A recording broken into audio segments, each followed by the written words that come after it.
करके इशार मिलाए गई रे, करके इशार मिलाए गई रे।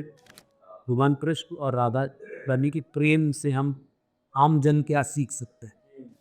तीसरे दिन के प्रयास में जब ठाकुर जी मन ने को श्री जी यमुना के तट पर चली गई, अब ज्ञाति तो नेत्रों से एक अश्रुगंध गिर गया यमुना जी। वो अश्रुगंध गिरते ही यमुना जी का दिल गर्म हो गया, उष्ण हो।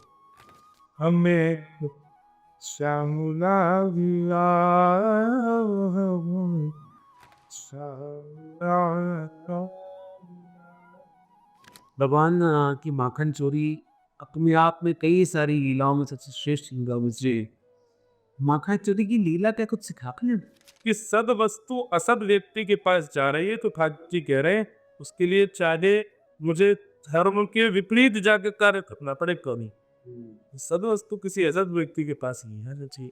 अपनी बहन के पैर छूने, अपनी माँ के पैर छूने भी, और पत्नी रेस्ट बुद्धिहीन, यदि कभी उसको वंदन कर भी दिया जाए तो उसको कुछ।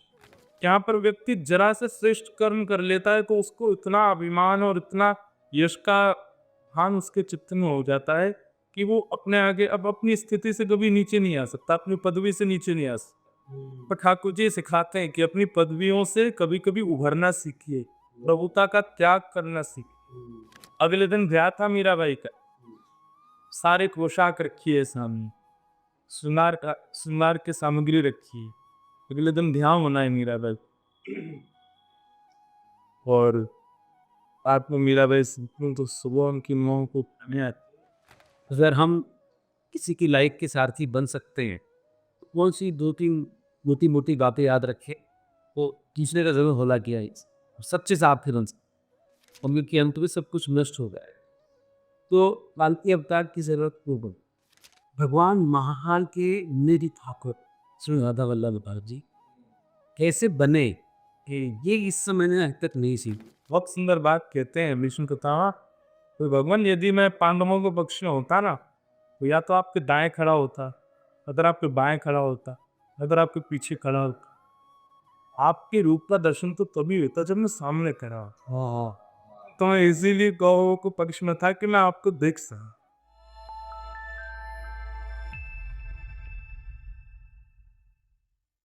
एक बार फिर से स्वागत है आपका हमारे इस पॉडकास्ट में। और चूंकि हमारे आज के जो मेहमान हैं इनके साथ हम लोग की ऐसी कुछ डील हुई थी, एक पॉडकास्ट हमने आपके शहर इंदौर में किया तो दूसरा पॉडकास्ट हम वृंदावन में करें और ये आज पूरा होता हुआ चूंकि इस बीच में इंद्रेश उपाध्याय जी महाराज की ऑलरेडी कथा चल रही है, इस कथा के बीच से समय चुरा कर हम यहाँ पर बैठे हैं। रात का ऑलमोस्ट 11:15 के आसपास का समय हो चुका है, समय चुराया है और ये नगरी है माखन चोर की, वृंदावन। इसने आपको बहुत कुछ दिया है, आप खुद भी इस बारे में किए थे। इधर कुछ दो तीन छोटी मोटी चीजें अगर आप मुझे से वृंदावन से क्या मिला? सबसे पहली बात तो सबको बहुत बहुत जय श्री कृष्ण का। वृंदावन माखन चोर की भूमि नहीं, माखन चोरी तो इन्होंने गोकुल में। बिल्कुल, अच्छा। ये तो चित्त चोर की भूमि है, जो चित्त का हरण करे, जी, ठीक है। वो चित्त को चुरा। जी, वहां तो प्रैक्टिस कर रहे थे चुराने की, जी। माखन चुरा रहे थे। तो बीच में से ख हटा दिया, तो माखन के ख हटा दो क्या बचा है? मन। मन वो अब यहाँ मन की चोरी कर रहे हैं। जी, ये जितनी भीड़ आपको नाम में देखे सबका मन चुरा रखा है था। ये मन चुराने वाले की भूमि है, तो मन का हरण कर रहे हैं। और जब मन का हरण हो जाता है तो फिर वो व्यक्ति किसी और वस्तु के प्रति रह नहीं पाता। जी। मेरो मन गिरधर छवि पे अटक्यो, सजल श्याम घन वरण लीन है, फिर चित अनत न भटके। फिर चित कहीं और भटक ही नहीं सकता जब एक बार वो हरण कर ले। तो ये उन मन हरण की भूमि है, चित्त हरण कर्ता की भी है। क्या क्या कुछ बन रहा? वृंदावन तो अद्भुत है।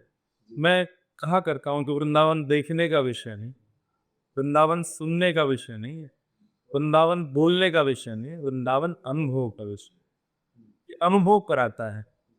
वृंदावन एक इत्र की तरह है, एक बार जो आता है वो जहां जाएगा स्वयं भी और जिनसे भी मिलेगा उनको भी मैंने कहता रहे वृंदावन तस्व। जी। तो बहुत कुछ है वृंदावन में, बस उसका कहाँ तक वर्णन करें। और तन आया वृंदावन और लौट करके जब गए तो मन में वृंदावन बस करके गया। ये वृंदावन का एक स्वरूप है कि तन तो लेके आए थे, जब लौट करके गए तो मन में वृंदावन को लेकर के गए।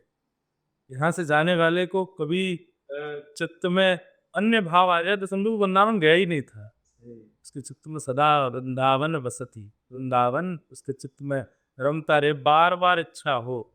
आपने अभी एक बात कही कि इंदौर में हुआ, फिर उसके बाद ये विश्राम वृंदावन नहीं, तो बहुत सारे होने हमारे क्या होंगे, वृंदावन नहीं होंगे। वृंदावन विश्राम नहीं करने देता है, जब तक श्वास चलेगी अब वृंदावन बुलाता ही रहेगा।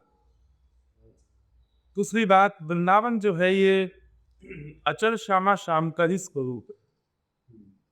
वृंदावन कोई नगरी नहीं है, वृंदावन कोई एक धरती का हिस्सा नहीं।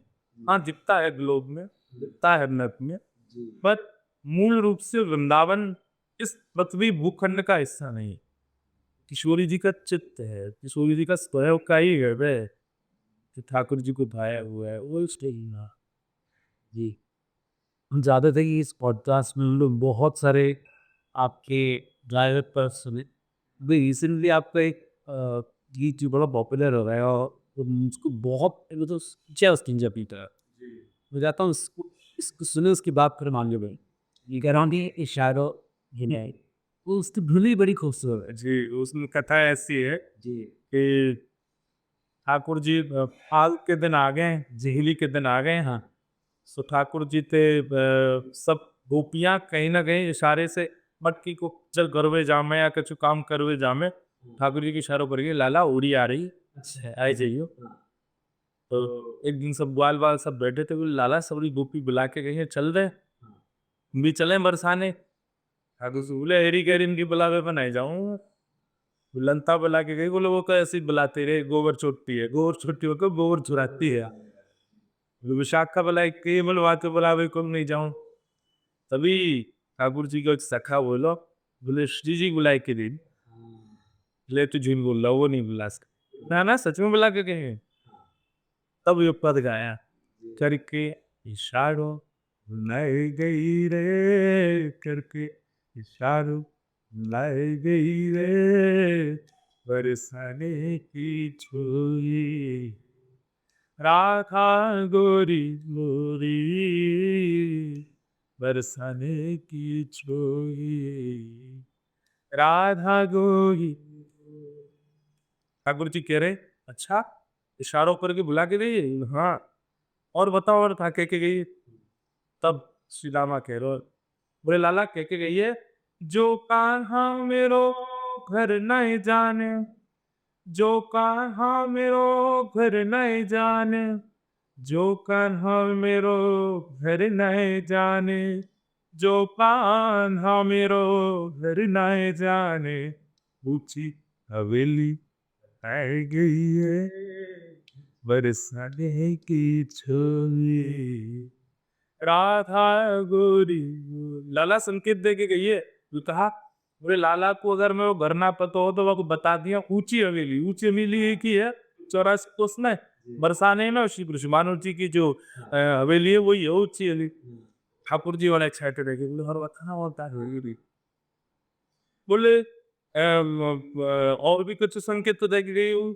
हाँ, बोले जो कहा मेरो गाम न जाने, जो कहा मेरो गाम न जाने, जो कहा मेरो गाम न जाने, जो कहा मेरो गाम न जाने, पूछो बरसानो बताए गई रे, पूछो बरसानो बताए गई रे, बरसाने की छोरी राधा गोरी। वाह। अच्छा ये रहे कि जब ये इस तरह गीत आप कथाओं में सुनाते हैं श्रोताओं को, ये आप खुद ही लिखते हैं? ये पारंपरिक है, ट्रेडिशनल है। बस हाँ, इसकी धुन थोड़ी सी बदली। ये पारंपरिक धुन में मेरे को मैं भूल और गया इसकी पारंपरिक धुन कैसी वो थोड़ी चलती हुई है बस इसको ब्रेक कर करके हमने ऐसे बुलाया एक इसको थोड़ा सा कंपोस्ट आधुनिक श्वास यार तेलुपड़ी है। तो ये पारंपरिक है और मुझे ऐसा लगता है ना मैं स्वयं भी कभी कभी लिख देता हूँ लायु जी कृपा से पर जो सुख पारंपरिक और पुराने जो लिखे हुए रसिकों के हैं उसमें जो सुख है वो नहीं। सुख कृष्ण और राधा जी के प्रेम की ईश्वर सुनने में भी है। लेकिन जब सबसे बड़ी बात ये आती है कि भगवान कृष्ण और राधा रानी के प्रेम से हम आम जन क्या सीख सकते हैं, वो कुछ बताएं। क्योंकि आज का युवा थोड़ा सा भटका हुआ है, सोशल मीडिया पर इतना कुछ कंटेंट परोसा जा रहा है, कंफ्यूज है। हमारे आराध्य थे सबसे पहली बात दोनों के प्रेम में एक दूसरे के प्रति समर्पण और फिर उसमें भी एक दूसरे को बड़ा दिखाते हैं। जी। श्री जी प्रयास करते हैं कि मैं ठाकुर जी को श्रेष्ठ बताऊं, ठाकुर जी सोचते हैं मैं ही तो श्रेष्ठ मतलब रेस्पेक्ट सबसे पहला पॉइंट बहुत मतलब उम्दा रेस्पेक्ट जिसको कहेंगे आज के कपल्स जो जानते ही नहीं वो वैसे मैं सत्य बताऊं मैं पूरे पॉडकास्ट में इस विषय पे मैं आज के लोगों से कंपेयर करूंगा ही नहीं इस विषय को मैं तो केवल ये कहूंगा कि उनसे सीख लो हम लोग तो कर भी नहीं पाएंगे तो सबसे पहला पॉइंट है रेस्पेक्ट एक दूसरे की बहुत रेस्पेक्ट कर श्री जी हैं ठाकुर जी भी हैं। फिर दूसरा पॉइंट जो आता है कि ठाकुर जी वहां पर सदा स्वयं को राजा होते हुए भी ईश्वर होते हुए भी परम तत्व होते हुए भी नंद बाबा के लाला रहते हुए भी श्री जी के आगे सदा अधीन रहते मतलब एक प्रकार से माँ ठाकुर जी एक ये कोड दे रहे हैं कि जो श्री जी हैं उनके सामने सदा झुके रहेंगे हमारे माही श्यामा झुको राज जाके अधीन सदा नी सावरो या को सरदाज ठाकुर जी सदा अधीन रहते हैं। अब ऐसा नहीं है कि ठाकुर जी अधीन रहते हैं श्री जी भी रहते हैं पर मोस्टली ठाकुर जी ही अधीन रहते हैं मतलब अपनी प्रभुता भूल जाते हैं अपनी पदवियों का विस्मरण कर देते हैं तो ये दूसरी बात। फिर तीसरा दोनों का नियम क्या है किसी भी बात पर मान हो सूर्यास्त से पहले खत्म हो कभी बात मान का मतलब क्या है किसी विषय में वैसे क्रोध नहीं उसको मान ही मान मतलब हल्का सा रूठ कितना भी हो किसी भी विषय कर दो सूर्यास्त के बाद में सूर्यास्त से पहले पहले उनको रिजॉल्व करना ही करना है ये नियम है घर तभी जाएंगे दोनों और दोनों का नियम है भाई छोटे छोटे बालक हैं सूर्यास्त से पहले घर पहुंचना है नहीं तो हरदम मच जाएगा तो मतलब अगर कुछ बात हो जाए मान करें दोनों तो तुरंत ही दोनों जैसे श्री जी ने मान किया तो ठाकुर जी तुरंत पर सूर्य की ओर देखेंगे ये अब कितनी देर बाद सोना मुझे अब क्या क्या अपनी मतलब जो है यत्न करने ही को मना के पू तो ये एक बहुत बड़ी बात जी। मतलब क्रोध में ज्यादा देर रहते हैं दोनों शयन में जाएंगे अपने अपने घर तो अपने सारी चीजों को रिजॉल्व करके जाएं ये दोनों का एक विशिष्ट हमको प्रेम का स्वरूप है। और तो खोजने में बहुत सारी चीजें हैं एक ऐसा प्रसंग आता है कि एक बार मतलब सुना है बड़ा पसंद है तो एक बार क्या हुआ कि अधिकतर श्री जी मान कर किशोरी जी नाराज होते एक दिन ठाकुर जी से बोली आज मैं ना आलंगी तुम हो नाराज किशोरी ठाकुर जी बोले देखो आप हमको मनाती हो ना तो हमको बहुत कष्ट होता है और मनाने के लिए आप झुकती हो फिर यत्न करती हो मुझे फिर आपको देखा नहीं जाता आप यत्न करती हो इससे अच्छा आप ही मान करो मतलब देखो दोनों की कोई बात नहीं है तो भी जबरदस्ती बोल रहे तुम मान करो बोले काय बात पर करने ऐसी रूठ जाओ ब्रह्म मना की ऐसा प्रेम है दोनों का तो आज श्री जी कह रही हैं जिसे आप मान करो मैं मना रहे नहीं हमारे ऊपर ही रहेगा ये मनाने के जैसे तो आप मत करो नहीं नहीं नहीं आप मान करो मैं मनाऊं और सुनो अच्छे से मान करना है इसका आप बहुत जल्दी मान जाते हो ये भी कह रहे हैं श्री जी मानना नहीं अच्छे से करो आज मान अब कर लो अच्छे से करो बात ठाकुर जी मान ठाकुर जी उठ के बैठ गए सूजी से अब श्री जी उनको मना रहे तो प्रयास कर रहे कभी मयूर नृत्य कर रही हैं कभी ठाकुर जी के सामने बंदरन की तरह कुछ हरकत कर रही है, कैसे भी मान है। ठाकुर जी को जो प्रिय पकवान है वो बना करके पवा रहे हैं, सामने प्रस्तुत कर रहे हैं। ठाकुर जी को जो सुगंधी प्रिय है, वो जो राग प्रिय वो गा रहे हैं, सब कर रहे हैं। शाम हो गई, सूर्य अस्ताचल को चले गए। श्री जी तो थक के हार के बैठ गए। बोले भैया तुम जीते हम हारे, तुम तो मना ही नहीं पा रहे यार। चलो अब शाम हो गई, अब मान छोड़ो, आज तुम जीत गए हम हार गए। ये भी है, अगर मान करने वाला अपने मान को नहीं तोड़ पाया तो वो जीत जाएगा। लेकिन ठाकुर जी ने अपना मान तोड़ा है। श्री जी कमर लगा के बैठे, ठाकुर जी और हट गए। श्री जी अरे शाम हो गई, इतना मान छोड़ो। ठाकुर जी मौन है, अभी मान नहीं छोड़। सूर्यास्त होते ही ठाकुर जी उठ के चल दिए। सूर्य जी बोले ये तो गलत है, हमारा तो नियम है कि भाई सूर्यास्त के बाद मानने जी। ठाकुर कुछ बोले ही चले गए नंदू। अब तो श्री जी को रात भर नींद नहीं है। अब कहते हैं श्री जी पहले पहुंच गए हैं। पहुंच करके श्री जी इंतजार कर रहे हैं। बोले कि ये अब की बात आए तो सही है रे कस। ठाकुर जी आए, आकर के उसी शिला पे पर बैठ गए रूठ के। श्री जी बोली ये क्या बात है, आप कल मान तोड़ के नहीं गए और आती है फिर मान। ठाकुर जी कुछ बोले ही नहीं रहे। श्री जी ने फिर ना, ठाकुर जी नहीं ना। 3 दिन निकल, श्री जी ने ना जलपान किया है ना फिर शायद पाया वो। ठाकुर जी मार, तीसरे दिन के प्रयास पर भी जब ठाकुर जी ने मान नहीं तो श्री जी यमुना के तट पर चली गई, बहुत व्याकुल। तो नेत्रों से एक अश्वगंध गिर गया यमुना जी। वो अश्वगंध गिरते ही यमुना जी का जल गर्म हो गया, उष्ण हो तपने लगा, आपकी तरफ उठने लगा हो। यमुना जी प्रकट हो गई, प्रकट होकर के बोली श्री जी कितना कष्ट, आपके अश्वगंध से पूरा यमुना जल उष्ण हो गया, किसने दिया आपको ये कष्ट। श्री जी बोली तुम्हारे श्याम सुंदर है, ये 3 दिन हो गए मान करके बैठे। यमुना जी बोली रुको, उनको तो न बता। अच्छा यमुना जी क्या है, वो बिल्कुल ठाकुर जी जैसी दिखती है, वो भी सांवली है, श्याम सुंदर है। और ठाकुर जी की शाम, आज यमुना जी ठाकुर जी का श्रृंगार करके है। जैसे ठाकुर जी का श्रृंगार किया तो श्री जी बोली श्याम सुंदर मान गए आप। यमुना जी बोली श्याम सुंदर नहीं हूँ, मैं यमुना हूँ। अरे किंतु हमको श्याम सुंदर जैसे लग रही। बोले रुको, याग के रूप से यही को आज मैं तो चकाऊंगी। और यमुना जी कहे जैसी चाल जैसी ढाल ठाकुर जी की, वैसे यमुना जी चल रहे हैं। यमुना जी जैसी पहुंची तो ठाकुर जी ने नुपुर की आवाज सुनी, उत्तर की सुगंधी जब सुनी, बोले कि ये तो मेरी सुगंधी है, मेरे नुपुरम की आवाज है, आ कहां से रही है। पीछे मुड़ के देखा, दूसरे श्याम सुंदर घूम रहे थे। ठाकुर जी दौड़ पर बोले तू कौन। यमुना जी बोली मैं श्याम सुंदर। ठाकुर जी बोले नहीं श्याम सुंदर तो मैं हूँ। बोले तुम नकली हो इसलिए तो मैं हूँ। बोले ऐसे नहीं, वंशी दिखाओ तब पता चलेगी असली कौन। तो यमुना जी ने बिल्कुल सेम वंशी दिखा दी, लो ये रही मेरे पास। नहीं नहीं नहीं मोट पीछ, ये लो मोट पीछ। नहीं नहीं नहीं कस्तूरी को इत्र होगा पास हैक से कस्तूरी को होगी सब कुछ। बोले तुम नकली हो। ठाकुर जी बोले प्रमाणित करो कि मैं नकली हूं। बोले जाके बुलावे पे श्री जी बगल में आके खड़ी है जाए। हाँ यस जी।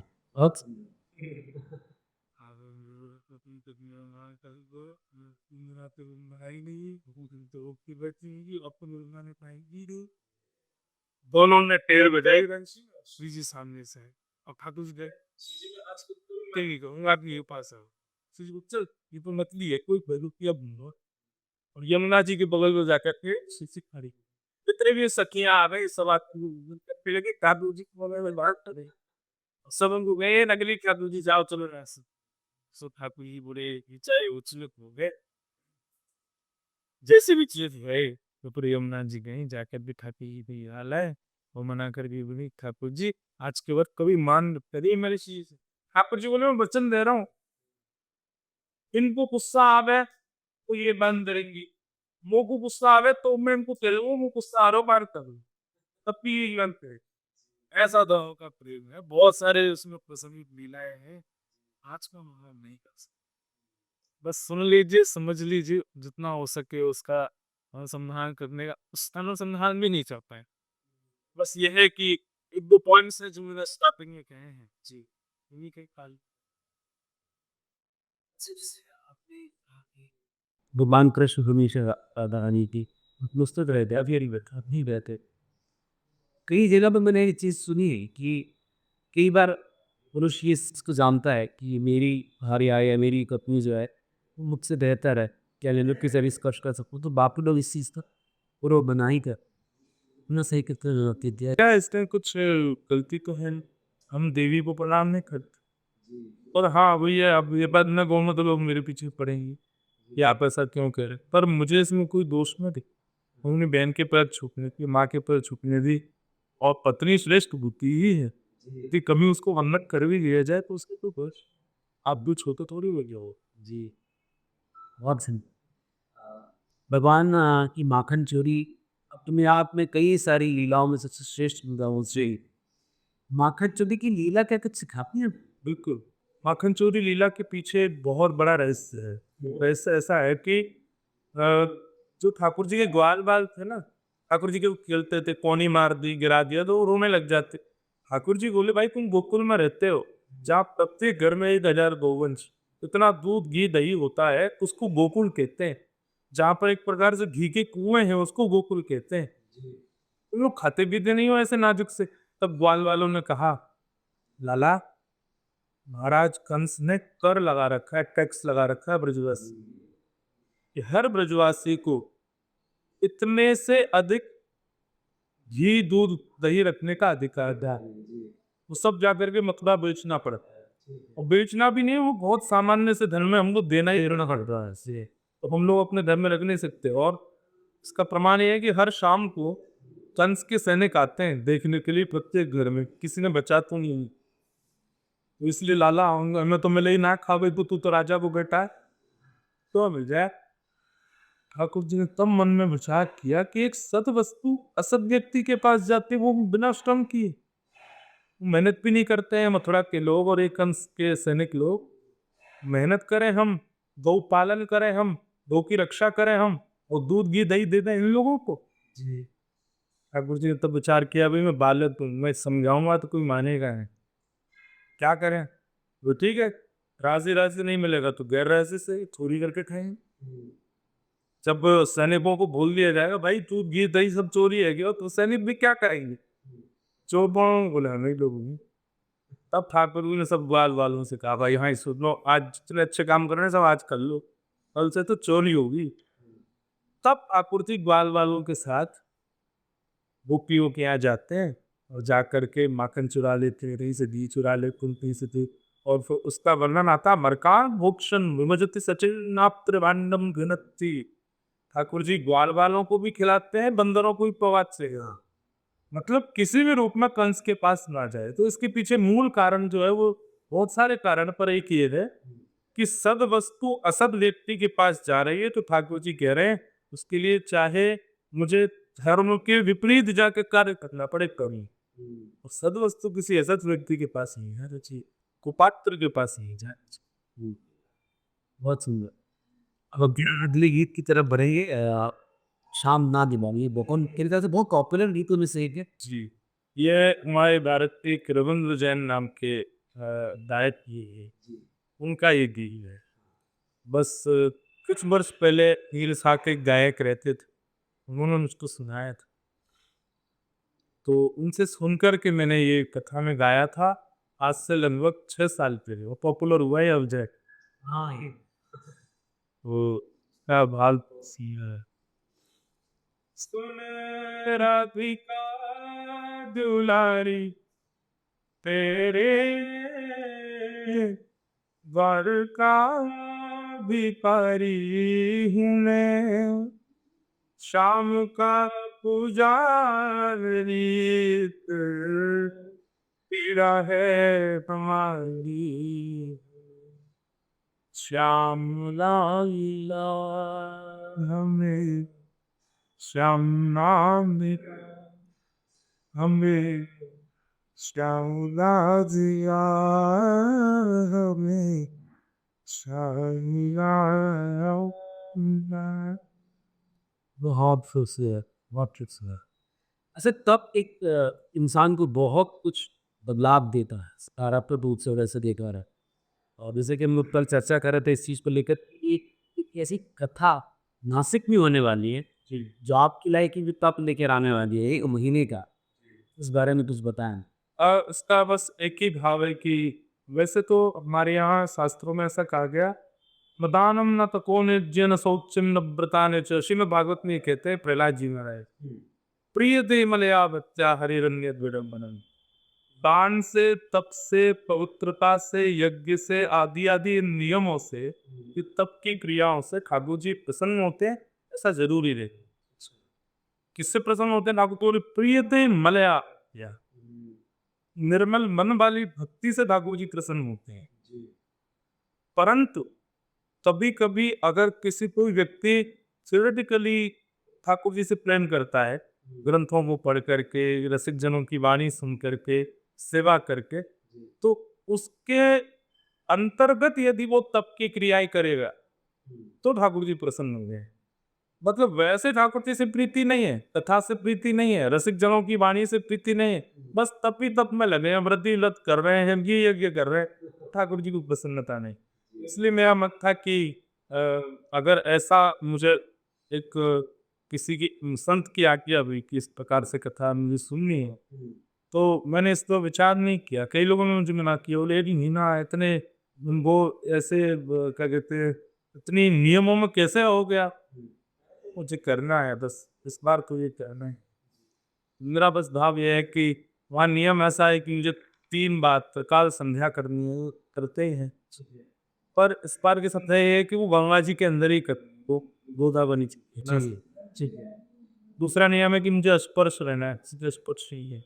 तीसरा नियम है कि मुझे मौन रहना है, केवल कथा में नहीं बोलता है। शाम को सूर्यास्त के बाद मैं घर पे फोन पे बात अजीब दस है। उसके और नियम यह है कि मुझे लगभग 30 दिन तक बिना सिले हुए वस्त्र पर, केवल धोती और ऊपर से एक अंग वस्त्र, जी हाँ, और शोभ क्रियाएं नहीं करनी है। तो ये नियम है वहाँ की। मुझे लगा कि इतने नियम अगर 30 दिन के लिए यहाँ करके अगर अनुष्ठानिक रूप से करूँगा, क्या पता इस नियम से प्रसन्न होकर, कथा से प्रसन्न होकर शाम सुनने का कोई अनुभव ही हो जाए 30 दिन। जी, इसलिए नहीं है। हाँ, मैं बहुत प्रसन्न हूँ, एक्साइटेड हूँ, वेट कर रहा हूँ कब शुरू हो। कई लोग दलित है मेरी मंडली के भी, हमको मारे जी मत ले चलो, और मैं सबको जबरदस्ती ले गया।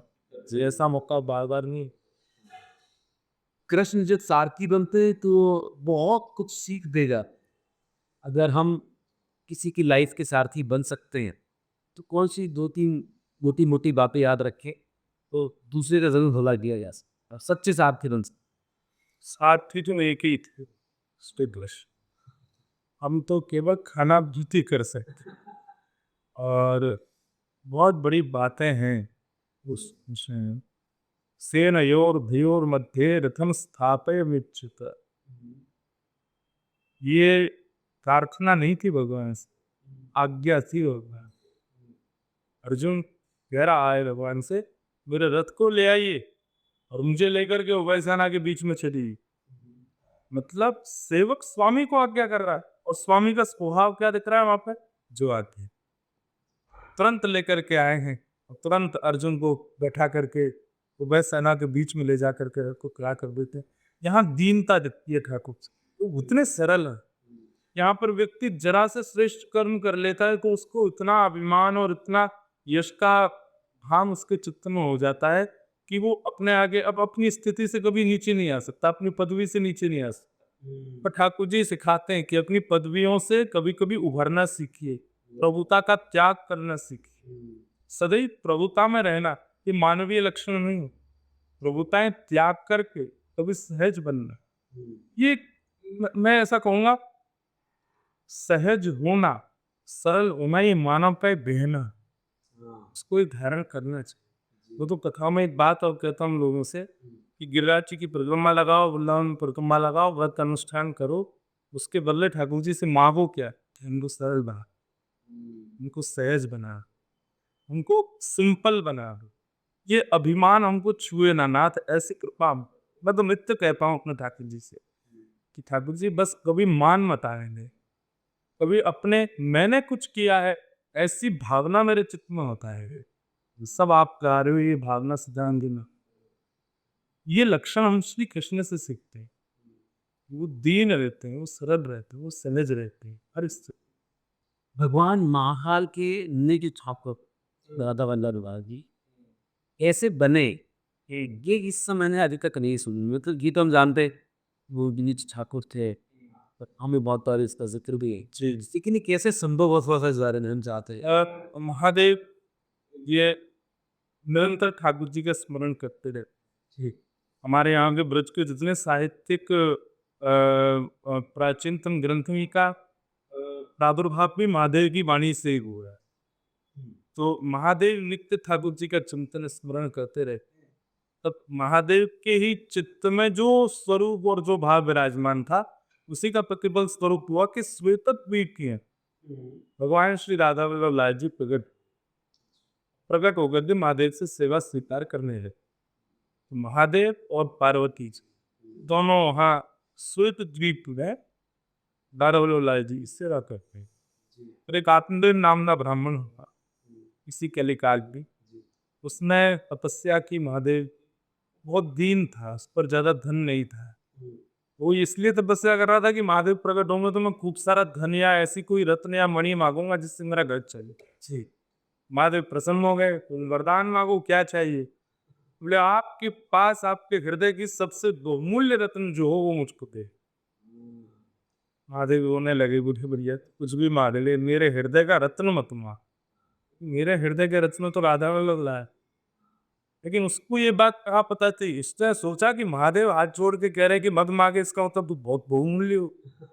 तो पीछे पड़ गया कि नहीं, मुझे वही रत्न चाहिए। तब महादेव अपना वचन दे चुके हैं, इसलिए श्री राधा वल्लभ लाल जी को लाई, उसको देख करके अंदर था। अब उसने जब देखा, बोले अरे राम, अरे तुम मणि मांगी थी, ये क्या दे गए मुझको? अब वो ठाकुर जी उसने बेचारे ने रख ली है, सेवा तो करता था लेकिन उसका भाव नहीं था कुछ। तब महादेव ने ठाकुर जी की वंशी को, तो भगवान की वंशी थी, उनको कहा कि अब मैं दे तो आया हूँ उसको, लेकिन मैं सेवा नहीं कर पाया, अब आप अवतार धारण करके जा। वंशी जो है भगवान की महादेव ही है। भगवान की जो वंशी है जी महादेव का ही रूप। तो भगवान ने अपने ही उस रूप वंशी को कहा कि अब आप जाइए। तो जाकर के राधा वल्लभ लाल जी की सेवा करे, तो बनी वंशी ठाकुर जी की हितरवंश महाप्रभु की भगत हुए। उन्होंने आकर के आत्मदेव जी के यहाँ से श्री राधा वल्लभ लाल जी को वृंदावन में लेकर के आए और आकर के सेवा। तो इसलिए मैं कहा करता हूँ कथाओं में कि आप महादेव के पास जाओ तो जाओ उठा कर के तो श्री राधा वल्लभ लाल की जय। महादेव को ठाकुर जी की याद आती है, पसंद नहीं जाए।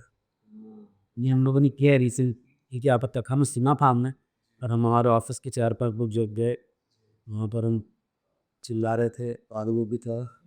हाँ समझा, सब देख रहे, वो सब नहीं देख रहे थे, सबके रूप में महादेव ही आपको देख रहे थे। जय कौन आया भैया, यहाँ के रात लाल की जय जय। तो वो उनके चित्त के ही, जैसे हम ध्यान करते हैं तो ध्यान के समय हमारे चित्त में एक स्वरूप बनता है, जैसे ही महादेव के ध्यान के समय उनके चित्त में ये स्वरूप बना जो राधा वल्लभ लाल जी को। बहुत सुंदर। अच्छा, मैंने मीरा के बारे में बहुत सारे लोगों को बोलते हुए सुने, लेकिन जितना खूबसूरत ओशो में क्या उतना ही खूबसूरत इक्वली मैंने आपको कहते सुने। एक बार हम लोग जब किसी हम लोग सारे दोस्त लोग कहीं से आ रहे थे, सारे लोग बैठे हुए, और मीरा की जो आपने कथा थी वो मेरा से मीरा की थी, तो सुनते हुए आ रहे थे, बहुत ही खूबसूरत तरीके से आपने इसको पिरोया, और फिर आखिर में आके वो गाने के साथ चीज़ तो आपने जी कर गए। तो मैं कह ही कहना चाहता हूँ कि मीरा जो है वो किस तरह से हमारे आज के युवाओं को सीख देती, प्रेम सच्चे प्रेम, ये समर्पण। समर्पण का मूर्त रूप यदि देख तो वो श्री मीरा है। और उनका वो प्रेम वर्णनीय नहीं है। एक बात मैं आपसे कल कह रहा था, ये नारद भक्ति सूत्र में श्री नारद जी कहते हैं प्रेम क्या है। बोले बताने वाले ने बता दिया और आपने समझ लिया, तो समझो वो प्रेम तो नहीं था, वो कुछ और ही था। बोले तो फिर प्रेम क्या? बोले बताने वाले के पास शब्द ना बचे और सुनने वाला कुछ भी ना समझ पाए, ये था प्रेम। ना बताने वाला बता पाया, न सुनने वाला समझा। मीरा भाई का ऐसा ही हुआ। वो एक प्रतीक्षा की, समर्पण की साक्षात प्रतीक। उन्होंने हर स्थिति, उसको कहते हैं अहेतुक के प्रतिहता, हर स्थिति में कृष्ण भक्ति को कम नहीं हुई। हमारे यहाँ 10 अपराध बताए जाते हैं भक्ति के। उसमें एक अपराध क्या है कि आप आज जितना प्रेम ठाकुर जी से करते हो, 1 महीने बाद भी उतना ही है, तो ये अपराध बढ़ना चाहिए। आप एक स्टेप ऊपर जाए। हाँ। मीराबाई का वैसे ही है। हर दिन वो नवीन हो जाता था। तो समर्पण, प्रतीक्षा और विश्वास। केवल माँ ने इतना कह दिया था, मीराबाई ने बारात देख ली थी किसी, बारात देख के कहा माई कौन है, बोले ये बींद है, किसी का दूल्हा है, जा रहा है, जाएगा किसी कन्या से ब्याह करेगा। तो अच्छा कन्या का ब्याह होता भी कहा, मेरा का वो छोटी सी मीराबाई माँ ने कहा अरे ऐसी क्या बात करती है, और रोने लगी, पीछे पड़ गई, छोड़ मेरा कब होगा कब होगा। बोले अरे तेरा पीन है तो सही, ये बैठा गिरधर गुफा, ये तेरा भी विश्वास। तब से मान ही लिया। जब मीराबाई की आयु हुई क्या की, तो माँ ने जब कहा कि राजा भोज, नाना जी इनसे ब्याह के लिए, जब मीराबाई कहती माँ आपने के पास कि मेरे पति वो हैं, फिर अब आप मेरा ब्याह, एक पति के बाद दूसरा ब्याह कौन करता है, आप मुझसे कैसे कह सकते। अरे वो तो बचपन की बात थी, मैंने ऐसे ही बोला, आपने ऐसे ही कहा, पर मैंने तो विश्वास कर लिया ना कि यही मेरे पति हैं और ये मेरे हैं पति। तब सबने कहा कि नहीं नहीं नहीं मीरा, ये तो बचपन की बात थी, ऐसा था ऐसा था। तो मीरा भाई का विश्वास डगमगाया, रात में रोई ठाकुर जी से थे, बोले कि सबने बोल दिया, मैंने मान लिया, आप और प्रस्तुत करके बताओ कि हाँ आप तो मुझे अपनी गृहिणी मानते। अगले दिन ब्याह था मीराबाई का, सारे पोशाक रखी है सामने, श्रृंगार की सामग्री रखी है, अगले दिन ब्याह होना है मीराबाई। और रात में मीराबाई सोती, तो सुबह उनकी माँ उनको उठाने आती, तो मीराबाई दूसरी पोशाक में, दुल्हन की, मांग में सिंदूर भरी है, हाथों में मेहंदियां लगी है, सब श्रृंगार 16 हो रहे थे। उससे तो कहाँ गई थी रात में, कहाँ श्रृंगार करते आई। मीराबाई का एक पद है मुझे पूरा तो याद, माई माई सपना वरना दीवाना दीनाना दीनाना। नहीं, मेरा तो स्वप्न में ब्याह हो, किससे, बोले दीनानाथ से। अरे भाभी ऐसी बोलती है, किसी ने देखा तेरा ब्याह। अब मीराबाई के छप्पन कोटा जना पधारिया, बोले एक आध नहीं भैया, 56 करोड़ बाराती आए थे। ब्रह्मा जी आए थे, शंकर जी आए थे, देवता आए थे, इंद्र आए थे, गंधर्व आए थे। 56 कोटा जना पधार, दुल्हो श्री ब्रजनाथ। दुल्हा बन के सुब्रजा वो मेरा वरण करके देते, कि मेरा रोम पे खड़े हो जल नहीं है पाँव से छेड़े। तो 3 बातें हैं मेरे भाई, प्रतीक्षा जी, और इन तीनों से ही उन्होंने अपने प्रेम को ठाकुर जी को पाया। प्रेमी को पा लिया नहीं, प्रेमी स्वरूप ठाकुर जी को पा लिए। यदि आज का मानव ये 3 भाव अपने किसी प्रेमी के प्रति रखे, उसको भी उतारे वैसे आप थोड़ी सी हमारी पूरी कर दी है लजी एक पद सुना की, लेकिन मैं देहरादून होगी तो सुनना पड़ेगा। दूसरा सुना जी। मीराबाई के, गिरधर जन्म मरण रासा, गिरधर जन्म मरण रासा, कोया लाए बिसरू में दिन राती, कोया लाए बिसरू में दिन राती, गिरधर जन्म आशा, पल पल पिय को रूप निहारूं, निरख निरख सुख पाती, पल पल पिय को रूप निहारूं, निरख निरख सुख पाती, दोय कर जोड़ा रज करूं छू, सुन ली जो मारी बात, गेरे रहे जन्म मेरे आशा। बहुत सुंदर, बहुत सुंदर। मीराबाई के तो जितने पद ले लो वो एक से ही। जी। अभी तुमने एक ही गाया है एल्बम के रूप में, पर अगर मेरा पॉप मन है कि मीराबाई के लगभग पदों को गाओ। जरूर गाइए, बहुत सुंदर हो। ये भी मैंने गाया है, ये भी एल्बम से नहीं हुआ, ये होगा ये कब कर रहे हैं? बस ये जन्माष्टमी के आसपास। जी, वो इंतजार है। भगवान कृष्ण की भक्ति और उस भक्ति ने आंखों में आने वाले आंसू, ये बहुत कम लोगों के साथ हो पाता है, लेकिन जिसके साथ होता है ऐसा कहते हैं कि उसका आप भी जन्म। क्या कहेंगे इसमें? मैं तो कथा में एक बात कहता हूँ कि जिसकी उदारी बापू जी और राम कथा के ऊपर होता है हमारे जी, उनकी एक बात मैंने सुनी, यदि कथा सुनते हुए, सेवा करते हुए, जन करते हुए कृष्ण की याद अपनी अवस्था पर तरस खा के नहीं, कई लोग भक्ति में इसलिए रुक जाते हैं कि हम बहुत बहुत कष्ट है हमारे, दुखी हैं। कृष्ण को याद करके यदि आपका नेत्र सजल हो जाए तो समझना श्री कृष्ण अभी भी छू के गए हैं, इसीलिए नेत्र सजल है। क्योंकि वो जिस दिन आएंगे ना, यही होगा, नेत्र भर आएंगे जल से। बाकी दूसरी बात आपने कही कि कृष्ण भक्ति में नेत्र सजल होना, ये मतलब किस बात का एक प्रतीक है? तो पहला तो ये कि ठाकुर जी आपको स्मरण रखें, दूसरा ये कि निश्चित ही आपका पूर्व का कोई संबंध ठाकुर जी से है। और एक बात और आपने की, अंतिम जन्म, हमारे शास्त्र एक आज्ञा करते हैं, यदि किसी व्यक्ति में आपको ऐसे गुण दिखने लग जाए कि वो बहुत सहनशील है, बहुत काम है, बहुत सरल है, बहुत सहज है, अपमान होने पर भी ज्यादा रिएक्ट नहीं करता है, ऐसे सद्गुण किसी व्यक्ति में एक साथ आपको दिखने लग जाए, समझिए उसका अंतिम जन्म। कोई व्यक्ति सर्वगुण संपन्न दिखने लग जाए तो ये समझ जाना चाहिए कि उसका अंतिम जन्म।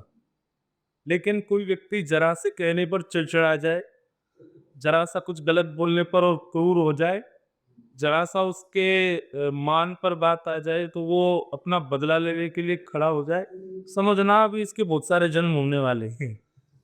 एक्सपीरियंस व्यक्ति शांत हो जाता है जी, जिससे वृद्धावस्था आती है मानव की, तो वो शांत हो जाता है, सहज हो जाता है, हर बात में राजी हो जाता है। ठीक वैसे ही जब हमारी जो आत्मा है वो बार बार देह बदलती है, जन्म लेती है, तो निश्चित है वो बहुत एक्सपीरियंस हो जाती है। और जब वो लास्ट जन्म में आती है ना, तो वो हर चीज में राजी हो जाती है। आप उसको क्रोध करो तब भी अरे ठीक है छोड़ो ना, इसकी गलती नहीं होगी फिर भी आज क्षमा मार देगा। हाँ। उसको क्रोध आएगा लेकिन फिर भी वो पी जाए, वो हर चीज में सहज रहेगा, हर चीज में सरल रहेगा।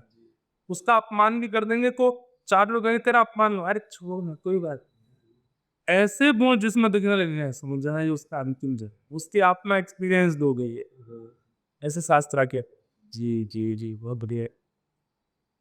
आपके समकालीन कथावाचकों को आप कभी सुनते हैं? बिल्कुल निश्चित। कौन है जो आपको लगता है अच्छा? मैं अपने समकालीन मतलब मेरे एज ग्रुप से, या अपने हिसाब से 5-7 साल ऊपर जो भी है?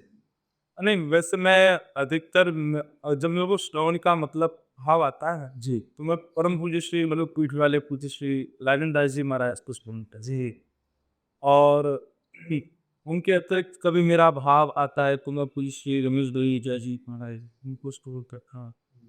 उनके अतिरिक्त कभी भाव आता है कि अब और किसी को सुना जाए, हमारे पूज्य श्री राजेंद्र जी महाराज हैं, हम कहते थे बहुत अच्छा गा रहे हैं, उनको सुनता हूँ। हमारे वृंदावन के श्री पुनरुक जी महाराज हैं, और हमारे एक हितम्बरीश जी महाराज हैं, और ऐसे कुछ रसिक चर्चा करने वाले कुछ वक्ता हैं जिनको मैं कभी कभी सुनता हूँ तो मुझे आनंद आता है। और एक और नाम मैं कैसे भूल गया बताने, परम पूजनीय प्रातः स्मरण जगत गुरु रामानुजाचार्य श्री राघवाचार्य जी, ये भी व्याख्या इतना सुंदर बोलते हैं, इतना अच्छा मुझे लगता है उनको यही सुनता हूँ। अब इसमें कृष्ण मैं आपको बताऊँ जी, अधिकतर इनमें से जितने वक्ता हैं वो हमारे पूज्य पिताजी को सुनते हैं, पर मैं पिताजी को सुनता हूँ, पर मेरे को बचपन से ही आदत नहीं लगने दी कि मैं पिताजी को सुनूं। अच्छा, उसके पीछे कारण ये है कि हमारे पिताजी की जो वोकल टोन है वो ऐसी है कि अगर आपने एक बार सुन ली, आप उन्हीं की तरह बोलने लगते हो और मतलब ऐसी उनकी वाणी है, मैं अभी भी सुनता हूँ ना तो मैं अगले दिन ये कथा करना चाहूंगा वो बोलूंगा जो उनसे सुन के आया है। वो मेरे पिताजी को एक्सेप्टेबल नहीं था कि तुम मेरी कॉपी करके बोलो। उन्होंने बचपन से ही कहा लाला मुआ मत सुनियो, तो मेरी कथा मत सुनियो, क्यों नहीं तो मेरी तरह बोलने लगे तो सब कहेंगे दोनों पिता पुत्र एक एक जैसे बोलते हैं। लेकिन मैं कभी कभी सुनता हूँ तो जब उनको सुनता हूँ तो फिर ये रहता है कि बस मैंने साक्षात श्री कृष्ण को सुन लिया। लेकिन मैं बहुत कम सुनता हूँ, क्यों? क्योंकि उनको सुनने के बाद फिर मेरे पास जो भी थोड़ी बहुत चूरन चटनी है वो मैं सब खत्म हो जाती है, फिर उन्हीं का ही प्रवाह चलता है। जी, जी। ऐसे ही कुछ था। बहुत ही अ, आजकल के किड्स में जी पेरेंटिंग की बात आती है, बच्चों को अच्छी शिक्षा देने की बात आती है। तो यशोदा भैया से और नंद दाहा से पेरेंटिंग की कौन सी टिप्स आज के न्यूली मैरिड कपल्स की या मतलब तो सीखना चाहिए? यशोदा मैया नंद बाबा की पेरेंटिंग तो देख ही ली है सभी। लाला इतना उंगली हुआ कि पूरी गोकुल के नाक में दम कर दिया। पेरेंटिंग में मैं ऋषभ देव जी के नाम ले लूंगा। श्रीमद् भागवत में श्री ऋषभ देव जी महाराज जी को उनके 100 पुत्र थे और 100 के 100 पुत्र कैसे थे, एक से बढ़कर के एक विद्वान, मतलब ज्ञान में कोई कमी नहीं थी। उनके 100 पुत्रों में प्रथम 9 पुत्रों को तो नव योगेश्वर का नाम दिया गया। 9 योगेश्वर, योगेश्वर मतलब योगियों के भी शिष्य, इतने विद्वान इतने उनके पुत्र। लेकिन फिर भी 100 के 100 पुत्रों को हर पल ऋषभ देव जी अपने सामने बैठे आते थे शाम को, ज्ञानी होते हुए भी उन लोगों को छोटी छोटी बातें समझा रहे थे। ऐसा भागवत में वर्णन है। उनका एक श्लोक आता है कि नायम देहु देह भाजाम लोके पष्टान कामान अर्हते विदुषांगे तपोदीप्यम पुत्र कायेन सत्वम शुद्ध जस्मात् ब्रह्म सौख्यम परंतम। अपने 100 को 100 पुत्रों को बैठा करके ज्ञान देते थे, जबकि बहुत ज्ञानी थे उनके पुत्र, लेकिन फिर भी छोटी छोटी बातें उनको समझाते थे।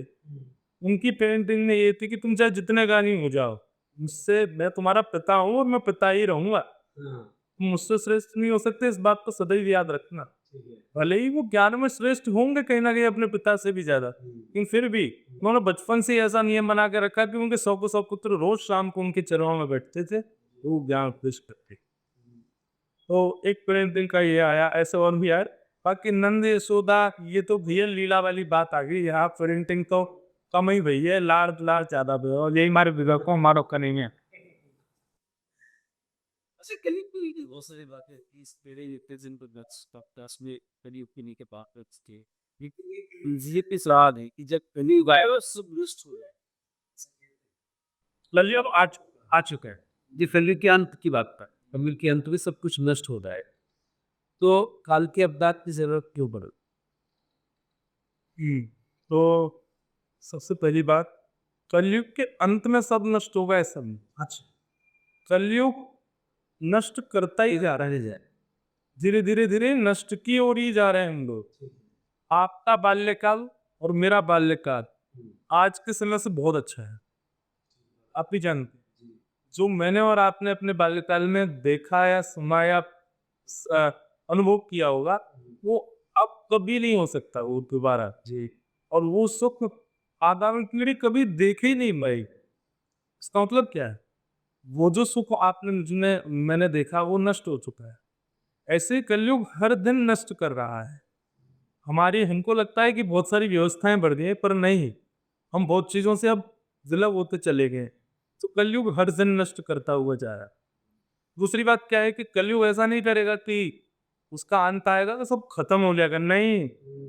वो शुद्धताओं को नष्ट कर चुका होगा। कलयुग तो अपनी चरम पर होगा। जहां दृष्टि घुमाओगे वही राक्षस बल होंगे। राक्षस मतलब एविल वैसे नहीं जैसे हम देखते हैं, वो विकराल वसा नहीं, हमारी आपकी तरह ही नहीं है, नहीं। मैं और आपकी हम ही राक्षस नहीं है आगामी कलयुग के अंत में। उस समय इतना राक्षसत्व बढ़ चुका होगा, मानसिकता में, बुद्धि में, आगे सब चीजों में। नष्ट कुछ ही नहीं हुआ हो, बल्कि अपनी चरम स्थिति में हुआ, शुद्धता नष्ट हो गई हो। तब ठाकुर जी उन सबको नष्ट करने के लिए कल के ये हाँ। हम नष्ट के रूप में सोचते हैं कि पर्वत खत्म हो जाएंगे, पानी खत्म हो जाएगा, पृथ्वी फट जाएगी।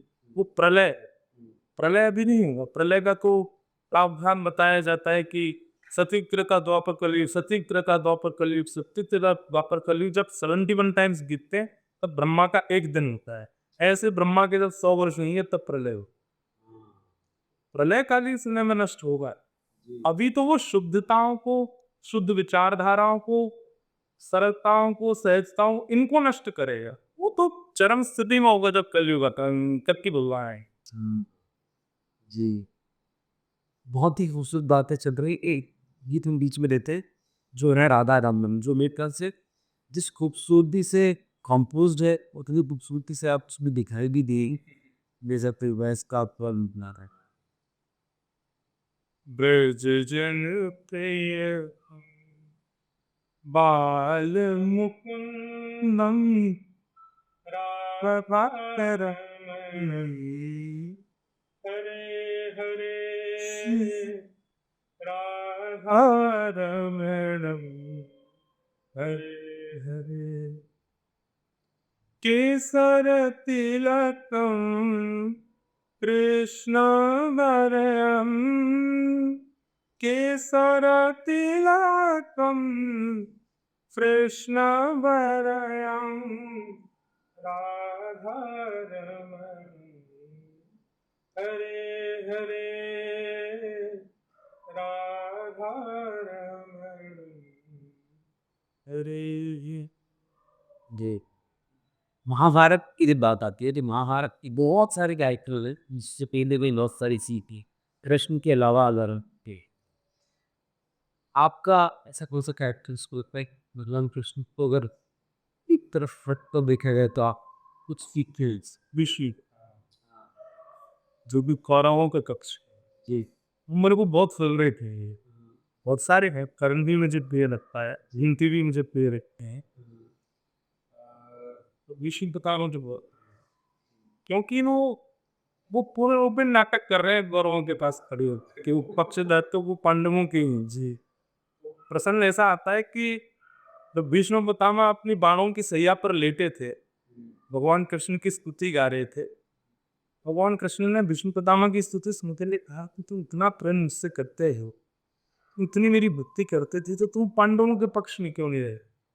तुम उन क्रूर कौरवों के पक्ष में क्यों गए जिन्होंने मेरी बहन को निर्वस्त्र करने का प्रयास किया? क्यों गए तुम उनके पक्ष में? और जब मुझसे इतना प्रेम था, क्यों नहीं आए पांडवों? और अभी तुम यहाँ स्थिति गा रहे हो मेरी, क्यों नहीं आए पांडवों के पक्ष में? तब बहुत सुंदर बात कहते हैं भीष्म पितामह, बोले भगवान यदि मैं पांडवों के पक्ष में होता ना तो या तो आपके दाएं खड़ा होता, अगर आपके बाएं खड़ा होता, अगर आपके पीछे खड़ा है। आपके रूप का दर्शन तो तभी होता जब मैं सामने खड़ा। हाँ, तो इसीलिए कौरवों को पक्ष में था कि मैं आपको देख सका। और आपकी एक एक स्थिति मैंने देखी है। प्रथम बार अर्जुन रथ पर बैठा था, आप जब सुदर्शन चक्रधारी के हाथ में मैंने जब घोड़ों की चाबुक देखी, उस दृश्य को देख करके भाव विवल हो गया था ठाकुर। मतलब भीष्म पितामह ने बताया कि वो कौरव पक्ष में कोई लड़ने फिरने नहीं, होते हुए ठाकुर जी को देखने ही करेगी। बोले आपके हाथ में जब मैंने चाबुक देखी, आपके हाथ में जब घोड़ों को खींचने वाली रस्सी देखी, वो दृश्य जब मैंने देखा मेरे नेत्र सजल हो गए कि सुदर्शन चक्रधारी का प्रेम देखो कि आज घोड़ों की चाबुक हाथ में लेकर के खड़ा है। बोले जब घोड़े दौड़ते थे 10 के 10 घोड़े, उनके पैरों से गुजरने वाली जो धूल थी वो जब आपके मस्तिष्क पर आती थी, आपके प्रश्वेत के पसीने के बिंदुओं से आके छुपती थी, फिर जब आप अपने पाँव से ऐसे अपने केशों को पीछे करते थे, वो दृश्य मैंने देखा और तस्वीरें भी देखी। उस सुंदरता को मैं कैसे बखान करूँगा? मैं देखता था, जब चक्रव्यूह बना करके अर्जुन को घेरा में लिया जाता था, तो आपके नेत्र खड़े हो जाते थे और आप भगुपी टेढ़ी कर करके अपने मंत्र घुमा अपना चित्त घुमा करके सोचते थे कि किस प्रकार वध को दौड़ा करके मैं अर्जुन उस दृश्य को मैं देखता। मैंने चिंतित कृष्ण को देखा, मैंने धूल धूसरित कृष्ण को देखा, मैंने चाबुक पकड़े हुए घोड़ों की नाल खींच करके रथ चलाते हुए कृष्ण को देखा, मैंने योजना बनाते हुए कृष्ण को देखा। इतना दर्शन कृष्ण का किसी ने नहीं किया होगा। ये सौभाग्य मुझे मिला क्योंकि मैं पर्वों के पक्ष बहुत सुंदर। तो मेरे सबसे फेवरेट जो महाभारत के पात्र हैं अपने प्रेम के लिए इतना बड़ा सेक्रीफाइस किया कि उस पक्ष में चले गए जहाँ वो जाना ही नहीं चाहते। आगे केवल तो प्रेम के पक्ष। बहुत सुंदर, बहुत सुंदर। लेकिन वो वृंदावन बैठ के एज ए पॉडकास्ट कर रहे हैं और अभी रिसेंटली बागेश्वर धाम वो अभी शास्त्री जी जो है उन्होंने ये बड़ी बड़ी बड़ी बात कही है कि 20 किलोमीटर की रेडियस में यहाँ पर जो है मांस जो है उसकी बिक्री बंद की जाए। आप इसको किससे मानसी मदिरा मांस बदिरा दोनों जी इसने कोई बुराई क्या है? जी दोबारा 20 देरी नहीं कि देरी भी क्यों बिल्कुल नहीं होना चाहिए। 20 किलोमीटर ही क्यों पूरे बात से कर दोगे? काय देख रहे भैया हमारा भोजन ही नहीं है। जी पर लोपाग राक्षस होगा ना, कलयुग चल रहा है, गढ़ रहा है दिन बदल। अब अन्न में स्वाद नहीं आता तो मांस खा रहे हैं। एक समय ऐसा आएगा तो मांस सूखे जानवरों को आज इंसानों को ही खा ही रहे कई देशों में। जी मांस की बिक्री तो फिर भी वृंदावन के रेडियस में बहुत जगह कम है, और मदिरा की बिक्री कई 6-7 किलोमीटर की दूरी पर है। निश्चित दम नहीं है। वृंदावन भगवान की स्वयं शरण से अंकित भूमि है। कम से कम इतने रेडियस में कोई व्यक्ति दूषित कर्म ना करे, ये विचार हो सकता है चलना चाहिए। तो उनका ये जो भाव था ये निश्चित ही बहुत बड़ा भाव, और ये इस पर तुरंत एक्शन सरकार को लेना चाहिए। तो मांस मदिरा का तुरंत भाव कम किया जाए, क्योंकि क्या है कि शरीर में कहीं फोड़ा होता है, उसको नहीं हटाया जाए धीरे धीरे और बढ़े और फैलेगा और फैले और बढ़े। उससे अच्छा ऐसा भी हो सकता है ना कि आज नहीं हटा रहे तो कल वो कहीं और भी पास थोड़ा और पास बन जाए। तो निश्चित ही ये विषय बंद होना चाहिए। मैं उनके इस बात से ही सहमत हूँ। आज हम नहीं हटाएंगे कल वो और साहस हो जाएगा और वृंदावन में प्रवेश करने का प्रयास करेंगे। इससे अच्छा है कि जल्दी से जल्दी आनंद जी चूँकि हम जब हम बैठे थे हमने लाल जी के बारे में खूब सारी बातचीत करी और हमारे जहन में ये था कि हमें पता चले कि आपके जीवन में वृंदावन में लाल जी की एंट्री कैसे हुई। तो ये की कहानी अल्फा जितनी हमको अच्छी लगी है आप सबको सुनाएंगे तो और भी मजा आएगा। मैं लाल जी श्री गिरधर लाल जी श्रीनाथ जी के रूप गोवर्धन धारी। मैं पहली बार दर्शन करने श्रीनाथ जी गया था 2019। तो श्रीनाथ जी पहले गोवर्धन में ही विराजते थे, पर मुगलों के आने के बाद वो मंदिर तोड़ते थे। श्रीनाथ जी ने आज्ञा की कि मुझे अब तुम कहीं सिर्फ इस जगह ले चलो, क्योंकि भाई कलयुग में ठाकुर जी क्या अर्चक के अधीन होते हैं। कलयुग में ठाकुर जी का एक नियम है कि वो स्वयं सब समर्थ होते हुए भी कुछ नहीं करें, वो अर्चक के अधीन ही रहते। तो भगवान ने सबको कहा कि भाई वो मंदिर तोड़ेगा मेरा स्पर्श करेगा, इससे अच्छा तो मुझे भी सेठ जगह ले गया। वो वृंदावन के ऐसे कई ठाकुरों ने राजस्थान पलायन किया, वहाँ के राजाओं में उनको कहा कि आप यहाँ आ जाओ हम आपको सिक्योरिटी दें। तो श्रीनाथ जी उदयपुर के पास नाथ द्वारे हो राज में मैं वहाँ दर्शन करने गया था 2019 में पहली बार। गोवर्धन के स्वरूप ठाकुर जी ऐसे खड़े तो मैंने एक पद गाया है, वासी सावरे तुम बिना रहो न जाई। ये पद में गा रहा था मैंने कि ठाकुर जी आप वृंदावन छोड़ के क्यों आ रहे हैं? 1000 किलोमीटर दूर यहाँ उदयपुर के पास कर आए थे, चलो ना वापस नहीं आया। और मैं ये बात कहता कहता मैं थोड़ा भावुक हो गया ठाकुर जी की। मैंने कहा मैंने ठाकुर जी मैंने कहीं पढ़ा है कि आप वापस आएंगे, बस इतनी कृपा करना इस दास की मृत्यु से पहले नेत्रों के सामने मैं देखूं क्या आए। ये भाव मैंने ठाकुर जी से जी ऐसा कह के मैं दर्शन करके आए। उतने में ही मुझे मेरी ही पहली कथा की धुन कहीं सुनाई देने लगी। मैंने कहा, मुझे इतना याद था, पहली कथा कम भूलता है, पहली चीज कोई को कैसे भूल सकता है। मैंने शब्द सुनती मैंने मैं ये मेरी कथा चल रही है, मेरी सबसे पहली कथा चल रही है, चल कहाँ रही है। मार्केट थी, उनके थोड़ा दूर के देखा तो एक दुकान में चल रही है, वहाँ मूर्तिकार मूर्ति बना रहे। उनकी नजर उठी, उन्होंने मुझे देखा, मैंने उनको देखा, वो तो बिल्कुल आंखें लाल पड़ गई, आंसू भर आए। बोले, अरे महाराज जी मैं तो तुम्हारी प्रतीक्षा कर रहा हूँ, आओ आओ बैठो। उसकी दुकान में गया, मैंने सब जगह ठाकुर जी बैठे, मैंने, भैया तुम हमारी कथा सुन रहे हो। बोला, हाँ मैं कभी तुम सुनता हूँ, आप बैठो, आपकी एक सामग्री मेरे पास रखी है, मैं आपको देना। वो तुरंत मतलब इतना हड़बड़ा गया था, कुछ का कुछ कर रहा था, तुरंत दौड़ के लिए भीतर से एक प्लास्टिक का डिब्बा था, ठाकुर जी और लाल कपड़े में लिपटे हुए ला के दी। हम खोल कर के देखे तो हमारे लाल जी देख कर तो मेरे का भाई ठीक है। उसने कहा कि ठाकुर कितने पोस्ट कार्ड साइज के ठाकुर जी बनाने हैं जी 30-40 दिन, और ये एकमात्र ऐसे ठाकुर जी हैं। और मैं जब भी ठाकुर जी बनाता हूँ मैं कोई कथा सुनता हुआ वाला था। जब मैंने ये शिला पर छेनी हथौड़ा रख के इनका निर्माण करना प्रारंभ किया तब आपकी प्रथम कथा चल रही, तो पहला ही गण। और ये एकमात्र ऐसे ठाकुर जी हैं जो 7 दिन के अंदर उनकी थी है। उन्होंने उसी दिन विचार कर लिया था कि भाई ये 7 दिन में बने और उनकी कथा सुनते हुए बने, ये ठाकुर जी तो इन व्यास जी के संग ही जाएंगे। चाहे ये 10 साल में आए, चाहे 20 साल में आए, चाहे कभी आए, ये ठाकुर जी मैं कभी किसी को दूंगा नहीं, ये तो इन्हीं के हैं। उसकी बात सुनने के मैं सत्य बताऊं तो मैं हृदय से अस्वीकार कर रहा था कि नहीं चाहिए, मैं सेवा कैसे करूं। उसकी बात सुन तो मैंने कहा नहीं, मैं स्वीकार नहीं, ये मुझे स्वीकार कर चुकी। बस वो लाल जी के बुक से आया, आज 5 वर्ष हो गए, बड़ी बड़ी लीलाएं करते हैं जी हाँ। बस जब से वो आए पूर्ण हो गया ऐसा जी। ये भी फायदा हो अच्छा है जी। के नाम सन नाम के साथ आप नाम सबसे करिए फायदा आप तो सबसे पहला नाम है अर्जुन सर्प सुदाप प्रेम रुक्मिणी पतिव्रता ये दिग्गज प्रेम।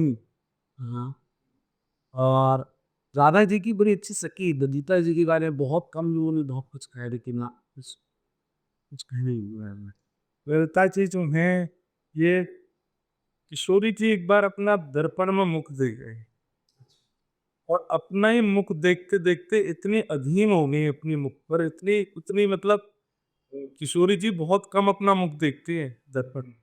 क्योंकि वो जब स्वयं को देख लेते हैं वो देखती खुद भी रह जाती है, इतनी सुंदर। एक बार किशोरी जी अपने आप को दर्पण में देख रहे हैं, दर्पण में देखते देखते देखते देखते इतना समय व्यतीत हो गया कि वो नजर हटा ही नहीं पा रहे। अब देखते देखते अपने आप उनके मुख से निकला, हे ललिते तुम बड़ी सुंदर। किशोरी जी का प्रतिबिंब स्वरूप भी श्री ललिता है, वो भी ललिता सखी। ठाकुर जी का जो प्रतिबिंब है वो किशोरी जी, किशोरी जी का जो प्रतिबिंब है श्री ललिता। क्या बात है, बहुत खुश हुआ। ये पूरा पॉडकास्ट मुझे बहुत मेरे दिल की बहुत करीब हो गए। इन्होंने बहुत सारी चीज़ों को एक साथ आज डिस्कस किया है। बहुत बहुत धन्यवाद इस समय निकालने के लिए। आपके साथ मुझे भी बहुत आनंद आता है। बहुत